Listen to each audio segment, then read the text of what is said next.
Hello YouTube. In this video I'm going to debunk 5 reasons that people tend to use to justify only lifting heavy weights. And if you followed, it's actually a continuation of another video I made where I offered a similar analysis, but going against people who refuse to lift heavy weights. Because in both cases, it's never based on programming or actual reasoning, it's always emotional reasons, and there's really no justification behind it. It tends to be excuses. And in this case, you will see that unlike the only volume matters crowd, the only intensity matters crowd tends to be less vocal about it, simply because they also don't really have to justify themselves, because lifting heavy weights is cool, it's appreciated, and besides the form police, there's not many people who speak up against it. But I do have a problem with it, because you have a lot of people who are going to do only that. And keep in mind that by saying lifting only heavy weights, I mostly mean only going very high intensity for low reps. And this is a practice that, in my opinion, has many flaws, and I'm going to expose them today. So the first thing that you hear those people say is, and that's one of the untold reasons, it's more of an ideology that's an expression of an opinion. They say that, or they think that, it's easier and less fatiguing. And that's something that people will never admit. But doing only one rep, even at 100% intensity, so a true 1 rep max, is easier than doing 10 reps. And it's not necessarily easier in terms of RPE or exertion, but in terms of overall fatigue, it is. And you have a lot of people who cannot grasp that for some reason, who think that lifting 405 pounds once is more difficult than 400 pounds 5 times. It's not. In terms of global tonnage, repping a weight that is high in intensity is always more tiring. And the people who only do 1 rep maxes know it, because a 1 rep max is one and done. It doesn't really tax your cardiovascular system. If you are out of breath after a deadlift or a squat and you have only done 1 rep, you have garbage cardio. This is a really big problem. It's an underlying issue. But a lot of the people who refuse to do reps and who use the cardio meme of saying anything above 5 reps is cardio tend to fall in that category. There's some truth in it. They don't have the work capacity and the cardiovascular ability to do more than a few reps, and so they stick to low reps.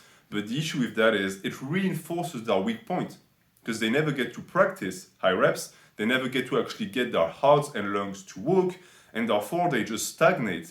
And that is it's a death sentence for bodybuilding, because it means that you'll never be able to accumulate volume. Keep in mind that, of course, in this video I talk about bodybuilding. I'm not talking about powerlifting. And overall, you also find that if you apply this mentality throughout a program, it becomes exponentially true, because if you only do 1 to 3 reps on every single movement, then look at what happens to your volume. It's almost non-existent. And the problem with that type of individual too is that they tend to have a minimalistic approach to lifting, so they barely do accessories, they don't like isolation movements, and their programs pretty much looks like bench, then bench variation, then go home. And of course you can't get big off of that. You can get strong, maybe, that's not my domain of expertise, but it's going to really damage your ability to get bigger, because you don't really damage the muscles as much as you should. You are really damaging the ability of the muscle to produce strength, because you keep taxing it by testing your 1 rep max, but it doesn't produce the tonnage that is required for bodybuilders. The reason number 2 that is never re-expressed is that it's less mentally taxing or stressful. There is a different type of stress that is associated with a 1 rep max and with a 12 rep max. The 1 rep max, as I said, is one and done. You either get it or you don't. And in reality, for a lot of people, me included, it's a type of stress that is much easier to handle, because it's not in the duration. It's not going to be on the spectrum. It's going to be 1 second and then you're done. And the thing is that it's a cope, it's a way to navigate around a situation that is difficult and that is taxing mentally, which is reps. When you unrack that bar and you're going to have to do 8 reps of squats, even if you know you got it, it's still going to be really stressful. But the thing is, that's the stress you have to face, because it's what lifting is. you cannot dodge it, because if you dodge it, you end up being like these people. You only work in low rep ranges, and in reality, you're staying in a comfort zone. You know, a lot of people rant about the safe zone, the safe space. Well, that's really what it is. When you confine yourself into one rep range and you refuse to go above it, that's a safe space because it feels comfortable, it's not too taxing, and you might even convince yourself that it is going to yield good results. But anyone who refuses to apply set multiplication at some point is really refusing to multiply the volume of their training, and therefore they're failing. Just like the high intensity training meme that I've already pretty much discussed in length in a previous video, it is illogical because you are really just damaging the ability of your body to grow. And now we're going to go into the reasons that these people will tell you. And as I said, the previous episode had only that, because people who refuse to push weight tend to be ridiculed. They tend to be treated as babies because you can just point and say, haha, you're afraid of lifting heavy, haha. And so they have to come up with reasons. But the tough and rough crowd that only lifts heavy doesn't really have to, because, and it's been changing for the past few years, but for the most part, they don't really have to say anything because it's seen as badass. And now you have all of the gym fails, and you have people, especially powerlifters, the prominent powerlifters, who are starting to really spread the word that reps is not just for bodybuilding, that powerlifters can benefit from rep, that when you do rep, you actually modulate RPE, and you just really use the entire arsenal of RPEs, which is what you're supposed to do to also build strength and muscle. And so it's starting to be called out a bit more. But you still have that last bastion of resistance. And so what you will hear is, reason number 3, they'll say that you gotta lift big to get big. And that is true. But it's not the way they think it is. It doesn't mean 1 rep maxes, because 1 rep max, and I might shock you with this, but 1 rep max are really inferior in terms of muscular hypertrophy. I'm not saying never do them, but I am saying that a 1 rep max is from powerlifting. It's a powerlifting, not movement, but it's a powerlifting practice.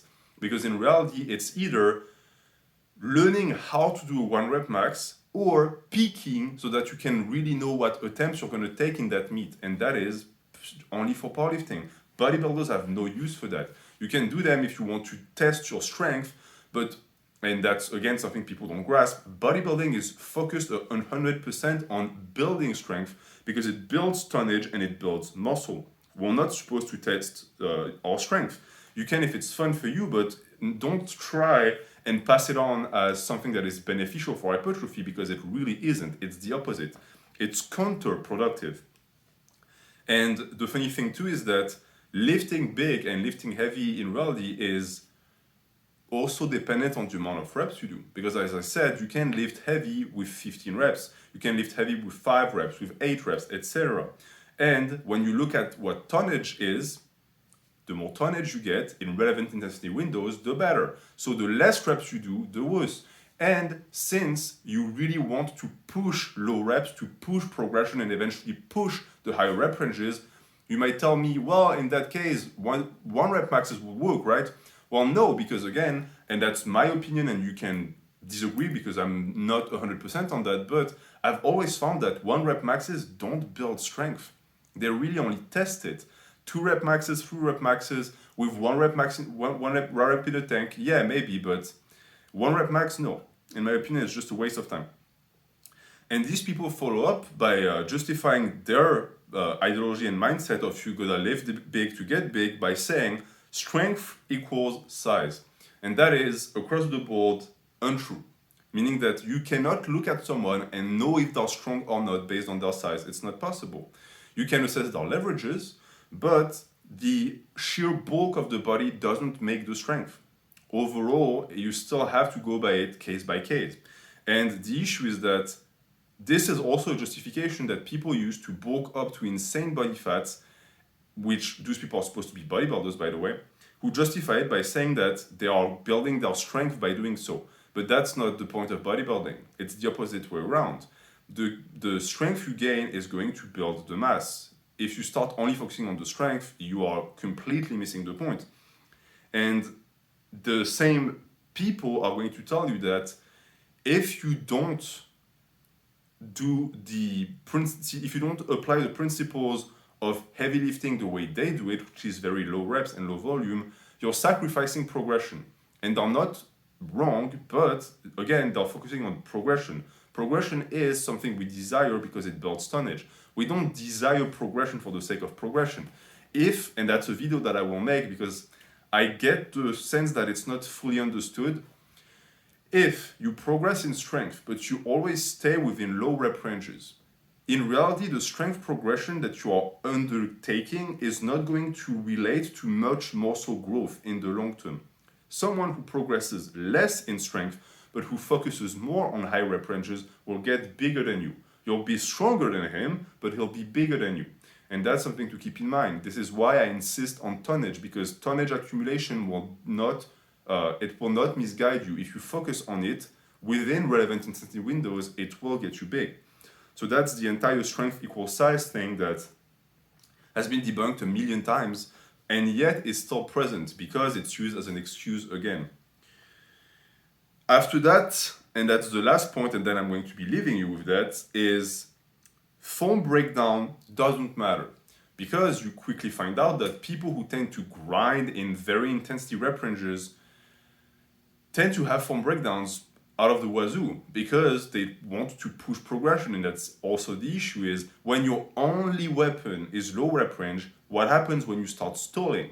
You start grinding ugly reps. And when that happens, your form breaks down, which also damages the ability of the body to direct tonnage to the muscle groups you want to target and heightens the risk of injury.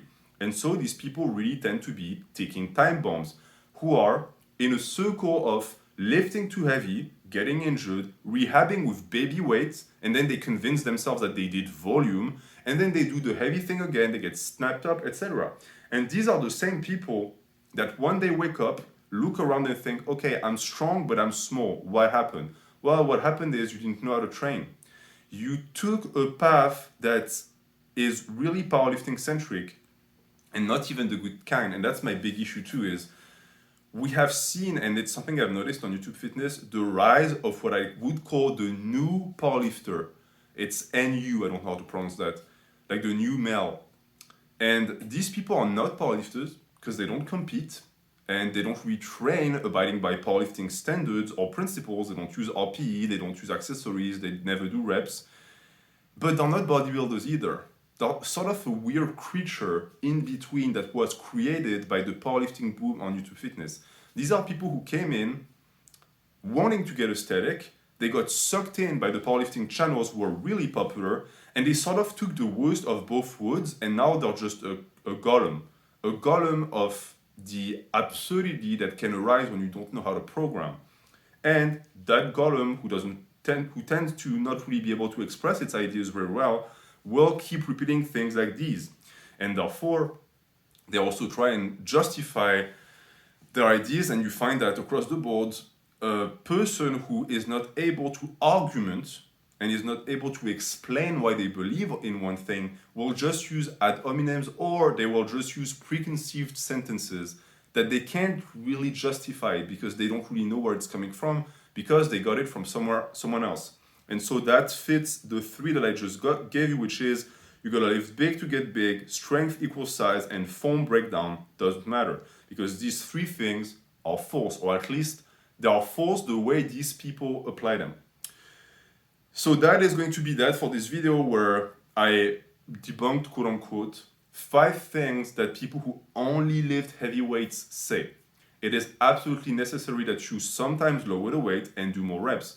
And keep in mind that in terms of relative intensity, you're not damaging it. You're not going low intensity. It's still high intensity because intensity is also correlated with the amount of reps. You can go 95% intensity with 10 reps. It's possible. An intensity is not linked to a rep range because that's not taking into consideration the load that you're using. And that's very important. And if you don't understand that, please check the Hypertrophy series. And so, as I said, most of what I just discussed is detailed in further length in the high intensity training video I made. And if you want to hear more about the topic, you can expect a video I will make about 1 rep maxes. Now, the video could be 5 seconds long. I could just say 1 rep maxes are bad because they don't accumulate tonnage and they are not the best for progression. But since the practice of doing 1 rep maxes links to a lot of programming topics, it's actually going to be a lengthy sequence. And so you can expect that video in the programming playlist, and it's going to tie nicely with the video I made about 10 by 10s as well. Thank you for watching. Have a good day.